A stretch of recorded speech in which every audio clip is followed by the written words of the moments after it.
শুনে মজা নিচ্ছি, ওই জিনিসটা মজা নেওয়ার মতো কিছু। রাইসার 5টা মেয়ের মতো না। এর আগে আমার লাইফে যতগুলো রিলেশন আসছে প্রত্যেকটা মেয়ে চাইছে আমি যেন ওদের মন মতো করি, আমি যেন ওদের মন মতো চলি। একটা সেলিব্রেশন হবে, গিফট, ঈদে গিফট, বার্থডেতে গিফট, ভ্যালেন্টাইনে গিফট, পার্টি এন্ড এভরিথিং। তুই কখনো জানতেই চাই নাই যে আমি কি চাই, আমার কোন জিনিসটা ভালো লাগে। হ্যাঁ, রাইসা আমার গার্লফ্রেন্ড হয় নাই, ওরা অনেক বেশি কিছু হয়ে গেছে বুঝছিস, কারণ জানে আমার কি পছন্দ, ও বোঝে আমি কি চাই, আমার টেক কেয়ার করতে পারে। ওর কাছে আমার ভালো লাগার আমার খারাপ লাগার মূল্য আছে। এরকম একটা মানুষকে হারানো থেকে না নিজের লাইফটা হারিয়ে ফেলা সহজ।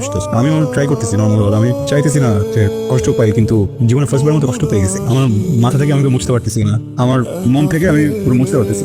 দোস্ত, আমার মনে হয় কি তুই রাইসার লগে কথা কর দোস্ত। আমি শিওর রাইসার বাপ কোনোভাবেই মানা করবো না। রাইসার বাপ কেন, পৃথিবীর কোনো বাপই তোর মতো ভালো বলার লগে তার মেয়েরা দিতে মানা করবো না। প্লিজ তুই রাইসার দোস্ত না, আমার কথাটা শোন। রাইসার বাপ মানবে না, আমার সাথে আমার একটা ঝামেলা হবে। আচ্ছা ঠিক আছে, রাইসার বাবার লগে কথা বল না, রাইসার লগে আমি কথা বলি। রাইসা যদি না মানে রাইসার বাবার লগে। ওই তোর বসি না একবার এখান থেকে যা, আমি তো সব জায়গায় ব্লক করে দেবো, তুই আমার কথা বলতেছিস না। তোর ব্লক কেন, তোর যা খুশি তাই কর। তোর এই নতুন প্রেমের লেগে রাইসার লগে কেন, রাইসার বাবার লগে কথা যা করার লাগে আমি তাই করব। আমার আর তোর 21 বছরের সংসার এটা ভেঙে গেলে যাবো, কিন্তু তাও আমি তোর এই সংসার করাই দেবো। কই আসবো? আপনি কমফোর্টেবল তো? কোনো সমস্যা হলে বলবেন। আসলে কি বলবো বুঝতে পারছি না, ফার্স্ট এক্সপিরিয়েন্স, ইন্ট্রোডাকশন তো হয়নি। তারপরে আমি রুশো, একদমই সাধু সন্ন্যাসী ধরনের মানুষ না, খুবই বদমেজাজি, একটুতে রেগে যাই, রিয়াক্ট করে ফেলি, বুঝে না বুঝে অনেক সময় উদ্ভট কাজ করে ফেলি। কিন্তু এতটুকু জানি যে আমি মানুষটা খারাপ না। আসলে একটা স্পেশাল কারণে দ্রুত বিয়ে করে ফেলতে হয়েছে আমাকে। আপনাকে চিনি না, আপনাকে জানি না, জানি না আপনার কি পছন্দ, জানি না আপনার কি অপছন্দ।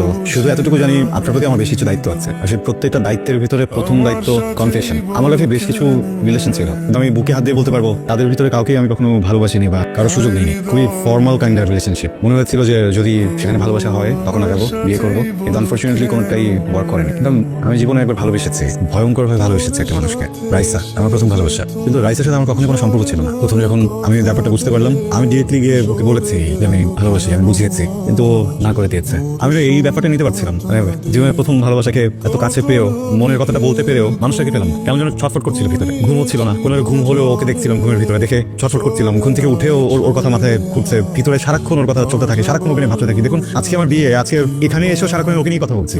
আমি এখান থেকে বেরোতে চাই, ওই মানুষটার প্রতি যে ভালোবাসা, মানুষটার প্রতি যে সম্মান, যে অনুভূতি, সবকিছু মেরে ফেলতে চাই। এই জন্য আসলে বিয়েটা করেছি। আপনি প্লিজ ভয় পাবেন না, আমি আপনাকে কখনোই বলবো না যে আমি একজনকে ভালোবাসি, সো আপনি আপনার মতো করে থাকুন।